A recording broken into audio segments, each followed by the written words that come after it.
Let's talk China, David. So okay. China, sad big phase, ban. yeah. Mm-hmm. Yeah, sad phase. Okay, this is I guess stuff getting real in China.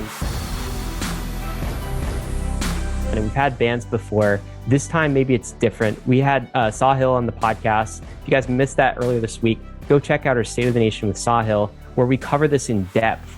But what's the high level take here? What are they banning? What does this mean for us?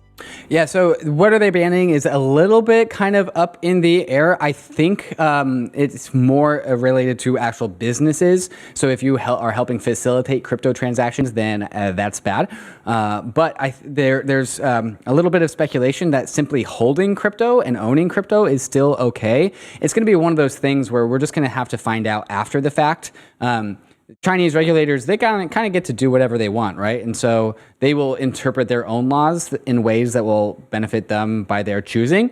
But as far as being a business in China, you are shutting down, basically, is what's going on. And not only are businesses inside of China, but businesses that are serving Chinese customers are also restricting access to their platforms to Chinese customers. So we've seen mining pools not allow Chinese miners. We see exchanges that are based in China with a lot of Chinese customers have extreme outflows. And this is why we know that this ban is real, because we are actually seeing on-chain verifiable data and decisions being made by companies that are in China or relating to Chinese customers actually change their policies. So it's kind of like the easiest tell ever to figure out, oh yeah, this one's actually real. Yeah, Huobi, which is a large exchange based in China, they are getting rid of, if you're a Chinese citizen and you're on Huobi, you have to exit, you have to leave, right? They're blocking them all from their platform. That's going to phase out. Also, you mentioned outflows, David. There was a Coinbase chart that just showed like ETH and Bitcoin outflows from Huobi on like over the last few months, but then on the news of this, and it was just like this single red spike down, right? Exit all Chinese exchanges.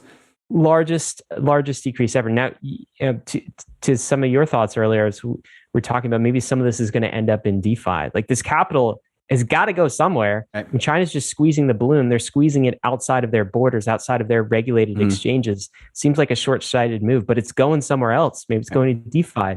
Maybe it's going to US exchanges. Maybe it's going to the Binances of the world, but they don't want it in their jurisdiction.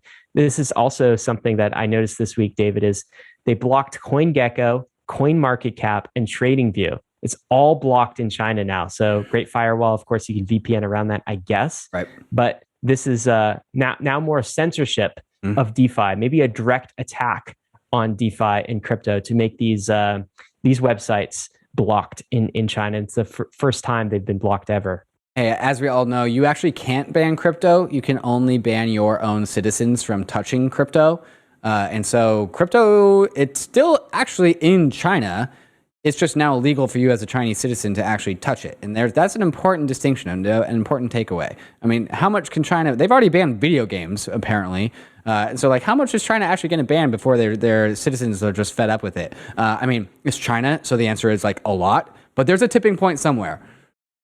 Yeah, absolutely. And I think they're just going to, many citizens are just going to not listen, right? They'll just find other avenues and ways of doing this and move capital the way they want to. There's speculation that all of this demand out of all these Chinese exchanges to trade and speculate and do exchange things has gone from these Chinese exchanges to DYDX, to a trustless DeFi exchange, which operates on a similar performance level because of the layer 2 as the exchanges that they are fleeing from. And so I think the big takeaway here is that when a nation state like China comes and bans crypto, where do they go? They don't go to another alternative, like more Western centralized exchange. They go to DeFi, right? Because they just got, quote unquote, censored. And so they're not going to go onto another censorable platform. They're going to go onto a DeFi platform. And so there's an article here out of Cointelegraph that says the DYDX token gains 80% in a week. What's driving the DEX token rally? And their subline is, traders raised their bids for the decentralized exchange token, believing as it would benefit from China's decision to classify all crypto transactions as illegal. And so there's speculation that people are moving on to DYDX in order to escape China, which just makes sense. Like, go on to the censorship-resistant platform after you get censored by your nation state. That's what they're for. Well, yeah, there's sort of a crypto narrative for you. It's like China ban equals bullish for DeFi. Bullish right? banning. That could be what's happening. Love that, man. Love that. I think that could be what's happening. Hey, we hope you enjoyed the video. If you did, head over to Bankless HQ right now to develop your crypto investing skills and learn how to free yourself from banks and gain your financial independence. We recommend joining our daily newsletter, podcast, and community as a Bankless Premium subscriber to get the most out of your Bankless experience. You'll get access to our market analysis, our alpha leaks, and exclusive content, and even the Bankless token for airdrops, raffles, and unlocks. If you're interested in crypto, the Bankless community is where you want to be. Click the link in the description to become a Bankless Premium subscriber today. Also, don't forget to subscribe to the channel for in-depth interviews with industry leaders, Ask Me Anythings, and weekly roll-ups where we summarize the week in crypto and other fantastic content. Thanks everyone for watching and being on the journey as we build out the Bankless Nation.